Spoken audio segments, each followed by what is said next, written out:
Design thinking, test mode.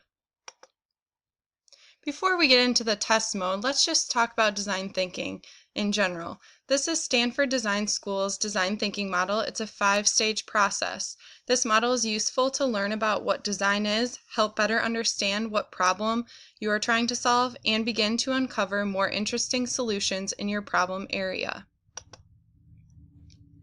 Even though this model includes 5 modes, it often repeats through multiple cycles in product development or problem solving. After empathizing with your users, defining the problem, ideating, and building a prototype, it is time to test. What is the test mode? This is just a test of your work and ideas. It's a chance for you to get feedback, refine solutions, learn more about your users. Remember, prototype as if you know you're right, but test as if you're wrong. It's okay to fail. You may not have a perfect solution the first time around. Accept your failure, gather more information, and move forward to the next step. Testing with users. This design approach is human-centered. Therefore, testing with your users is critical in finding a solution that works. You test with users to refine your solutions and deepen your understanding of the people you are designing for. When we test, we gain useful feedback on how to improve our product and increase our empathy with our users. Tips for testing. To get the most out of your testing, let your user experience the prototype.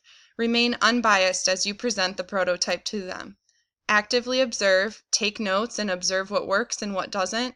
Follow up with an interview, ask questions, and support honest feedback from your users. I chose to explore my problem of practice of special education students not completing their homework on my caseload. After spending some time in the first 3 modes, I designed a prototype of a Google spreadsheet to track my students' grades and assignments. This allows the students to see their growth and how their grades change over time.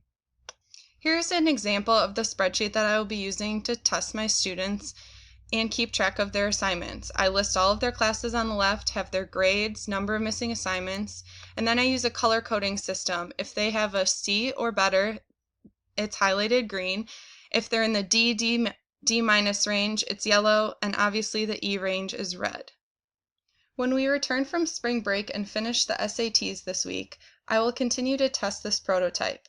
I will check in with my students and use the spreadsheet to track their progress. Afterward, I will have individual conversations with my users to find out what worked and what needs to be improved.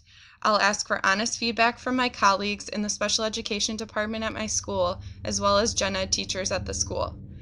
This will also include my MSU colleagues in this master's course that I'm taking. Finally, I will reflect on my results from testing and make any improvements, adjustments, or restart the whole design thinking process if needed.